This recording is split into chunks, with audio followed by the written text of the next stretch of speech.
Bismillahirrahmanirrahim. Assalamualaikum warahmatullahi wabarakatuh. Salam sejahtera bagi kita semua.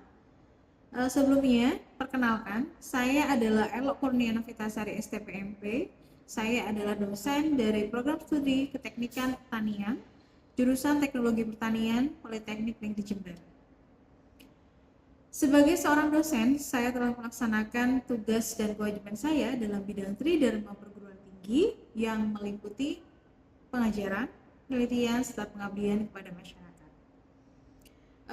Dalam video ini, saya akan membahas mengenai pengajaran yang telah saya lakukan di program studi Keteknikan Pertanian, yaitu mengenai mata kuliah energi dan elektrifikasi pertanian, di mana mata kuliah ini diselenggarakan pada semester 4. Mahasiswa yang menempuh mata kuliah energi dan elektrifikasi pertanian terdiri atas 3 golongan, yaitu golongan A, B, dan C, di mana masing-masing golongan terdiri atas 22 orang mahasiswa.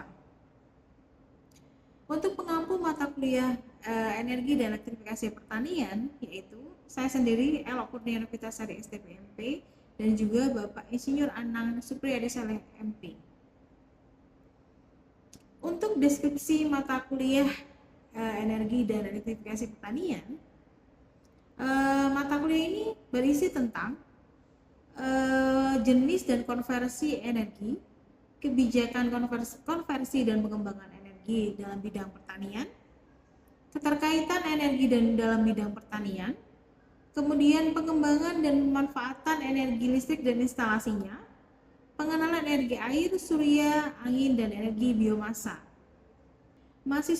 Capaian pembelajaran dari mata kuliah energi dan elektrifikasi pertanian diturunkan dari capaian pembelajaran program studi Keteknikan Pertanian, jurusan Teknologi Pertanian, Politeknik Negeri Jember.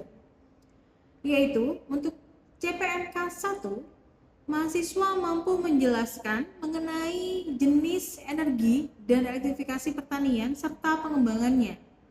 Untuk CPMK 2, mahasiswa mampu menjelaskan sumber daya pembangkit listrik. Untuk CPMK 3, menjelaskan macam generator dan motor listrik serta fungsi masing-masing komponen dan dasar penggunaannya. Untuk CPMK 4, mahasiswa mampu menjelaskan instalasi penerangan dan tenaga listrik. Untuk CPMK 5, mahasiswa mampu menjelaskan tentang cara melakukan analisa teknik dan ekonomis. Sedangkan CPMK 6, mahasiswa mampu memanfaatkan energi terbarukan dalam bidang pertanian. Berdasarkan capaian pembelajaran mata kuliah energi dan elektrifikasi pertanian, diharapkan semakin membuka wawasan mahasiswa akan pentingnya efisiensi dan efektivitas dalam energi dan elektrifikasi pertanian. Adapun kemampuan yang diharapkan sebagai output dari mata kuliah ini adalah mahasiswa mampu untuk melakukan pengembangan, perancangan, dan konservasi energi untuk bidang pertanian. Sedangkan untuk metode pembelajaran yang digunakan dalam mata kuliah ini, saya menganut pada konsep DIA atau Delivery, Interaction, dan Assessment. Untuk D atau Delivery, yaitu adalah penyampaian materi. Dalam proses penyampaian materi pada perkuliahan ini dilaksanakan secara teori di kelas dengan sistem hybrid, yaitu pembelajaran teori disampaikan secara tatap muka secara langsung atau secara online dengan memanfaatkan media online seperti Zoom Meeting dan Google Meet yang didukung dengan Learning Management System atau LMS dari Politeknik Negeri Jember. Sedangkan pembelajaran dalam bentuk praktikal, yaitu pembelajaran yang dilakukan di laboratorium, di sana mahasiswa dapat mempelajari dan menggunakan secara langsung dan juga melakukan pembuatan serta perancangan langsung mengenai sistem energi dan elektrifikasi pertanian. Selanjutnya, yang berkaitan dengan I atau interaction. Di sini dalam interaction saya mengacu pada konsep student center learning, yang artinya adalah sistem pembelajaran atau penyampaian materi baik di kelas maupun pada saat praktik di laboratorium, materi tidak bersumber hanya pada satu arah. Hal ini dimaksudkan bahwa dosen itu tidak hanya berfungsi sebagai penyampai materi, namun juga berperan sebagai fasilitator. Dosen aktif dalam menyampaikan materi dalam kelas dan menyisipkan pertanyaan, serta meminta pendapat kepada mahasiswa mengenai materi yang telah diberikan yang berkenaan dengan energi dan elektrifikasi pertanian. Selanjutnya adalah ada small group discussion atau lebih dikenal dengan diskusi. Dengan metode ini, mahasiswa dan pengajar atau dosen akan terlibat pembahasan secara langsung untuk membahas dan menganalisa mengenai isu-isu terhangat saat ini yang berhubungan dengan energi dan elektrifikasi pertanian. Di mana nanti biasanya dosen akan memberikan case pada masing-masing tim atau masing-masing mahasiswa. Kemudian mahasiswa ini akan membentuk suatu kelompok dan masing-masing kelompok ini akan melakukan pembahasan terhadap case yang telah diberikan oleh dosen. Mahasiswa bukan hanya sebagai penerima materi atau pembelajaran, namun turut serta aktif dalam diskusi, pemecahan masalah, serta memprestasikan yang berkenaan dengan energi dan elektrifikasi pertanian.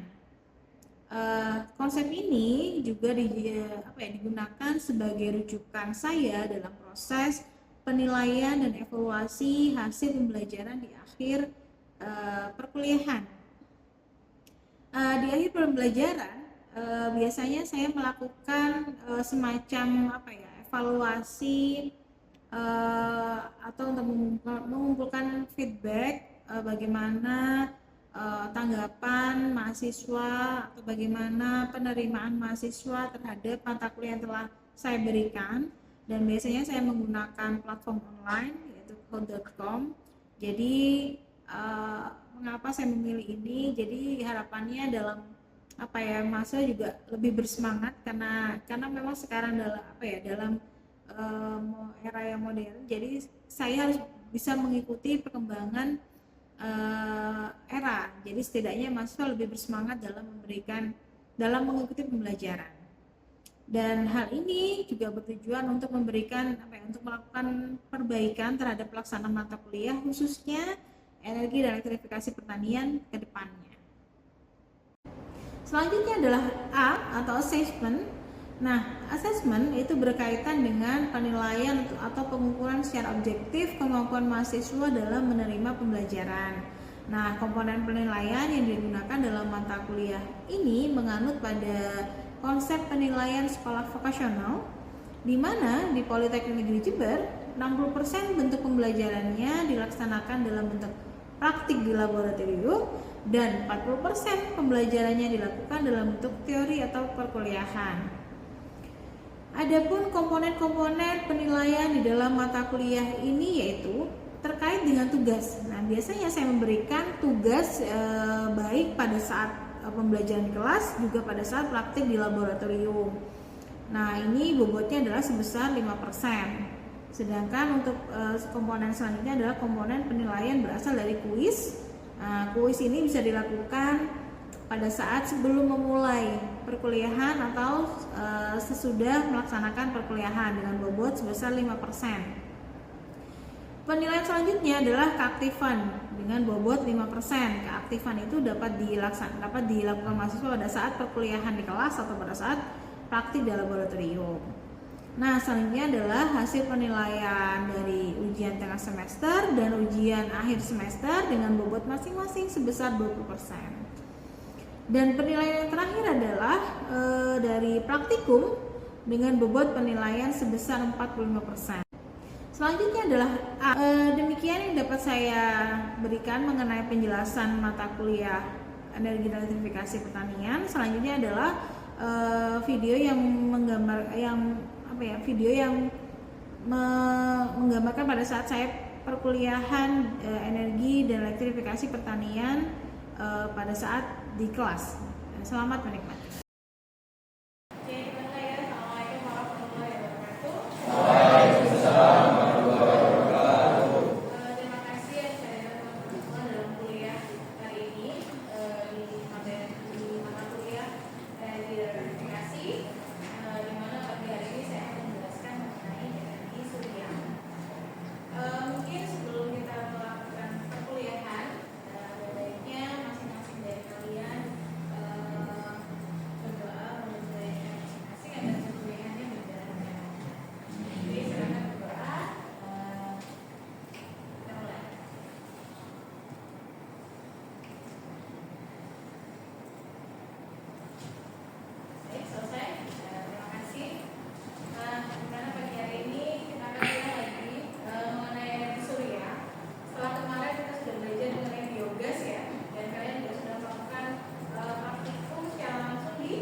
membutuhkan energi yang terlalu besar.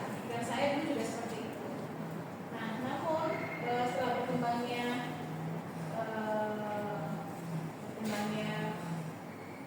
sistem pertanian kita, ternyata pertanian kita itu menyumbangkan paling besar emisi gas rumah kaca. Nah, karena memang kebutuhan energinya terbilang cukup besar. Nah, kalau kita menelaah satu-satu nih, dari penanaman aja kita sudah membutuhkan energi. Karena sekarang kan memang gini, karena kita sudah era-nya sudah berpindah ke mekanisasi. Karena memang tujuan akhirnya adalah untuk efektivitas dan efisiensi. Nah, dari penanaman aja kita sudah menggunakan transplanter kan. Dan dalam pengoperasian transplanter kita menggunakan apa itu? Bahan bakar untuk menggerakkan mesinnya kan? Mesin transplanternya. Nah, yang terjadi apa? Dari hasil pembakaran menimbulkan gas rumah kaca. Nah, lanjut lagi nih ke sistem irigasi. Sistem irigasi kita juga sudah bermain dengan pompa. Nah, kalau kita ingin menggerakkan pompa, pasti kita membutuhkan sumber energi ya, listrik biasanya. Itu sudah penggunaan listrik kan juga sudah penggunaan ini energi fosil kan, jadi energi yang tidak terbarukan. Lanjut ke pengolahan tanah. Nah, pengolahan tanah umumnya sudah menggunakan traktor. Traktor pun sama, dalam pengoperasian traktor kita juga menggunakan bahan bakar kan. Nah, pada akhirnya dia menimbulkan gas buang yang akan meningkatkan emisi rumah kaca. Lanjut ke pemupukan. Mungkin kalau di Indonesia belum familiar ya, pemupukan yang menggunakan alat bantu. Jadi biasanya pemupukannya masih dilakukan secara manual. Tapi kalau sudah di luar negeri, biasanya sudah menggunakan, ada yang menggunakan pesawat terbang, ada yang menggunakan traktor untuk menggerakkan mesin pemupukannya. Kalau di sekitar kita mungkin masih belum, karena kan memang masih lahannya tidak terlalu luas kan. Nah, itu sudah butuh energi. Nah, kemudian di pemanenan pun masih. Kita sudah familiar dengan apa untuk pemanenan? Menggunakan apa? Combine harvester. Memang sih untuk penggunaan mekanisasi itu prosesnya lebih cepat ya. Kemudian tujuannya lebih efisiensi, tapi memang ada berapa yang dihasilkan. Kalau kita nggak bisa nggak bisa dibuat lah ada penggunaan energi. Nah, berdasarkan pada kondisi inilah ini yang terjadi, menyebabkan efek rumah kaca. Jadi kalau bumi kita sekarang semakin panas, itu kan salah satunya karena adanya efek rumah kaca. Jadi ini hasil pembakaran baik dari ini maksudnya deforestation tahu ya maksudnya? Deforestasi tahu ya, pembakaran hutan. Jadi kan sekarang sudah umum sekali tuh pembukaan lahan dengan deforestasi, dengan pembakaran. Mungkin dipikirnya kalau pembukaan lahan dengan deforestasi itu kan lebih gampang, lebih mudah. Tapi sistem pembakaran yang ini ke atmosfer. Nah, akhirnya atmosfer kita menjadi lubang. Ya, akhirnya panas dari matahari sudah tidak ada penghalang lagi, langsung ke bumi.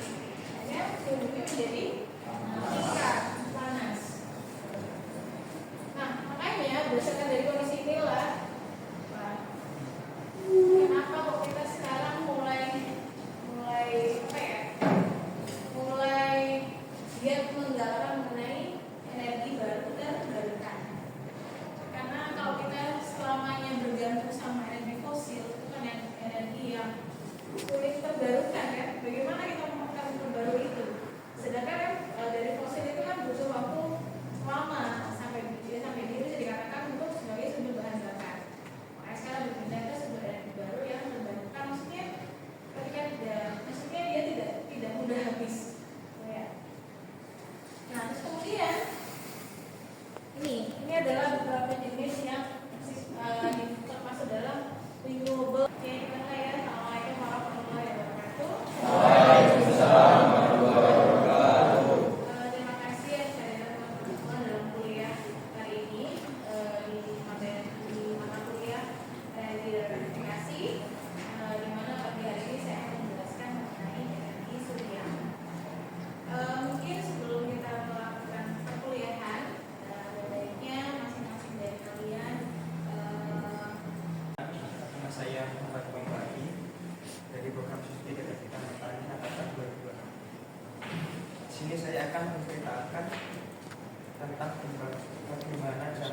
megawatt pembangkit tenaga listrik dari air yang dari daerah Candipuro Kabupaten Lumajang. Itu yang pertama itu arus dari sungai mengalir ke turbin penggerak untuk menghasilkan listrik, sehingga dari situ kita bisa tahu bahwa listrik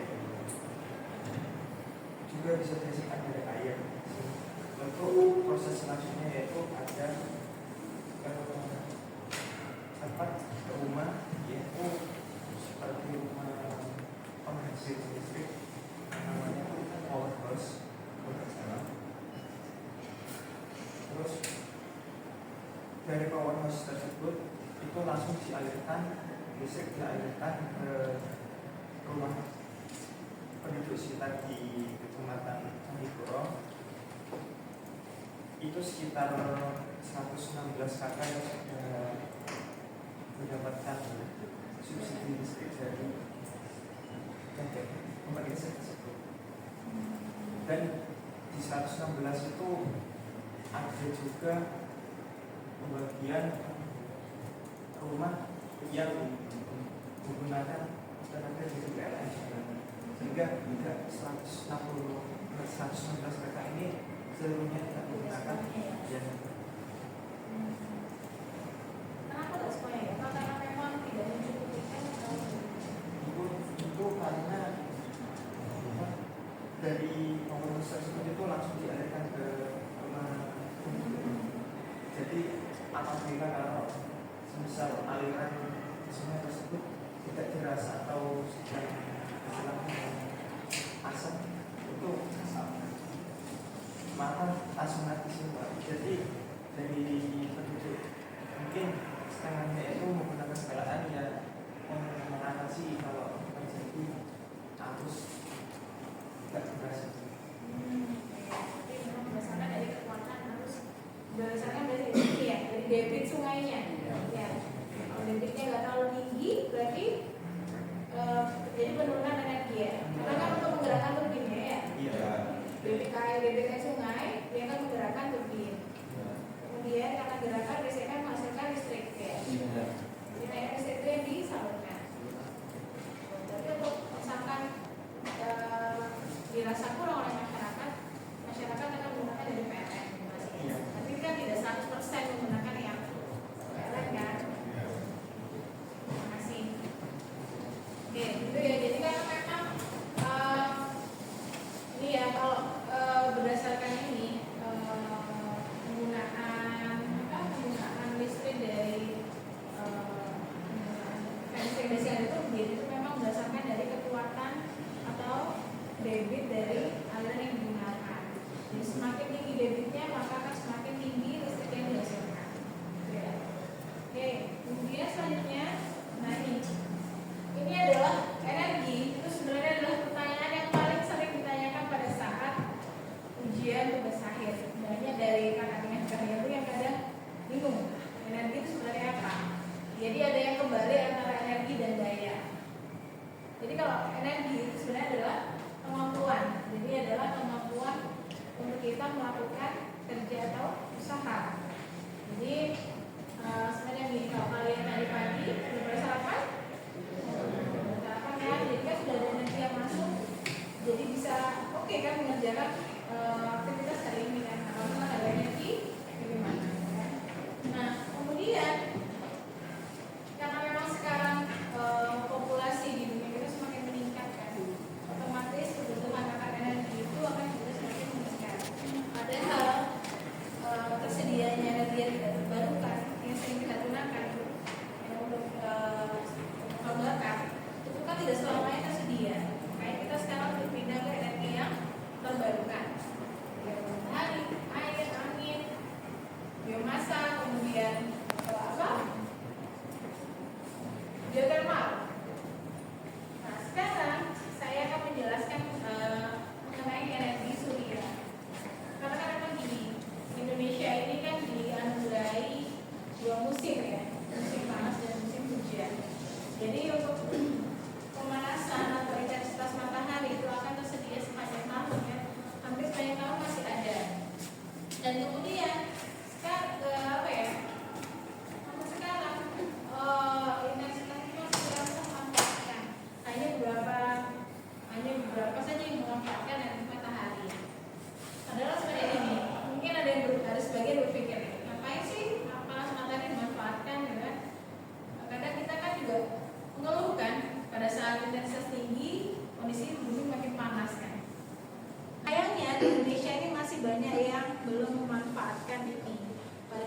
energi matahari kita itu kan tersedia sangat banyak dan sangat melimpah kan, tapi belum ada yang memanfaatkan. Nah sekarang memang ada beberapa pertanian kita. Nah jadi ada beberapa di Indonesia itu, jadi memang belum semuanya. Jadi ada yang sudah mulai berpindah menggunakan sumber energi matahari untuk menggerakkan pompa. Nah kemarin itu ada salah satu TA bimbingan saya, dia membuat instalasi irigasi tetes, dia penggeraknya pakai solar cell. Itu memang sih dia belum sudah berhasil dicoba dan sekarang mau maju untuk TA-nya. Mau maju untuk ujian. Jadi dia menggunakan, jadi memang dia punya lahan, dia tanam cabai di situ. Kemudian untuk memanfaatkan karena memang ingin tahu dia. Sebenarnya awalnya dia ingin tahu apa benar sih energi surya itu bisa dimanfaatkan untuk menggerakkan pompa. Awalnya dia karena penasaran itu, akhirnya diuji coba menjadi TA-nya dia dan ternyata berhasil. Dan itu menurut dia, dan kan kebetulan dia adalah keluarga petani, jadi dia tahu pengeluarannya ketika menggunakan listrik berapa dan begitu yang menggunakan energi surya memang jauh berbeda dan lebih murah menggunakan energi surya karena kan memang tidak menggunakan energi listrik kan, tidak ada pembayaran listrik di sana gitu. Jadi terkonversi lah gitu. Ya, mungkin kalian nanti mau menciptakan apa, menggerakkan planter menggunakan apa, jadi menggunakan energi terbarukan. Misalkan nanti kalian menciptakan hal seperti itu bisa. Jadi memang sekarang harusnya dari sana. Saya sudah menggunakan energi yang terbarukan. Tuh, oke, mungkin untuk energi surya ada yang ditanyakan? Oke, silakan. Namanya?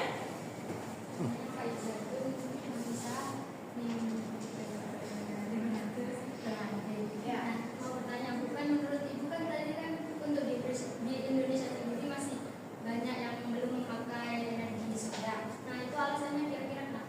Oke, Terima kasih. Kenapa kok sekarang itu banyak masyarakat kita yang masih belum berpindah ke energi matahari? Padahal kalau kita tahu nih, ini adalah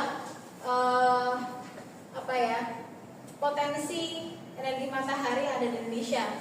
Jadi dia bisa menghasilkan sampai itu setara dengan ini sekitar 4,8 kWh per meter persegi atau setara dengan 112.000 gigawatt. Padahal kan sebenarnya potensinya besar sekali. Nah, tapi mengapa kok masih banyak yang berpindah? Karena mungkin begini, edukasinya masih belum menyeluruh ke masyarakat kita. Dan kemudian kebanyakan dari masyarakat kita tuh berpikir bahwa ini penggunaan listrik dari energi matahari itu dipikirnya terlalu merepotkan karena mungkin harus begini harus begitu, padahal kan sebenarnya tidak. Andai kan kalau misalkan di instalasi yang bagus itu sebenarnya lebih mudah, lebih gampang dan lebih murah. Dan karena memang gini, masyarakat kita tidak semuanya teredukasi dengan baik. Yang teredukasi dengan baik hanya di kalangan yang tertentu aja. Jadinya masih yang banyak yang nggak ngerti kok bisa sih kok energi matahari berubah jadi energi listrik, masih belum menyeluruh kok matahari ya. Biogas saja itu hanya kalangan tertentu aja yang masih menggunakan. Andai kan kalau misalnya kita mau edukasi yang lebih mendalam, itu insya Allah akan banyak berpindah ke sana. Itu ya Dek. Kan ada pertanyaan lagi? Sebenarnya kalau kemarin waktu di teknik sudah diberikan apa Bu? Perhitungan diberikan? Ya, sudah diberikan. Jadi kan sebenarnya bagaimana kita mengonversi matahari ke listrik sudah berarti ya. Oke, mungkin ada yang ingin ditanyakan? Ya silakan Dek. Namanya? Nama saya Rino Bayu Musim. Oke, juga ya. Iya. Untuk anu sendiri kan di Indonesia kan ada dua musim loh, hujan sama kemarau. Kan kalau misalnya hujan kan sering mendung, kadang seharian mendung gitu. Apa tetap menyerap sinar matahari atau enggak juga malam itu aktivitasnya apa enggak? Oke, jadi gini, ya. Sudah, terima kasih.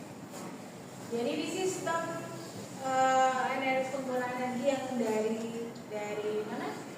Dari energi matahari. Nah, ini. Jadi kita pegangnya ke energi listrik yang tersimpan. Jadi kan energi listrik itu kan tersimpan dalam satu komponen yang dia memang menyimpan energi listrik yang hasil konversi.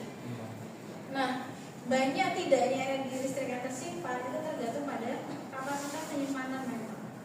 Jadi ketika intensitas tinggi, maka penyerapan akan tinggi, energi listrik yang tersimpan juga semakin banyak. Kalau malam ya otomatis nggak akan ada penyerapan. Kita bergantung pada energi listrik yang tersimpan. Itu deh. Jadi makanya kapasitas penyimpanan itu juga perlu diperhatikan. Jadi kita nggak bisa kalau misalkan kapasitas yang gede untuk masyarakat yang gede, berarti kita menggunakan kapasitas yang lebih besar. Jadi menggunakan energi yang tersimpan hasil konversi matahari ke listrik. Itu ya. Oke, ada lagi yang ditanyakan?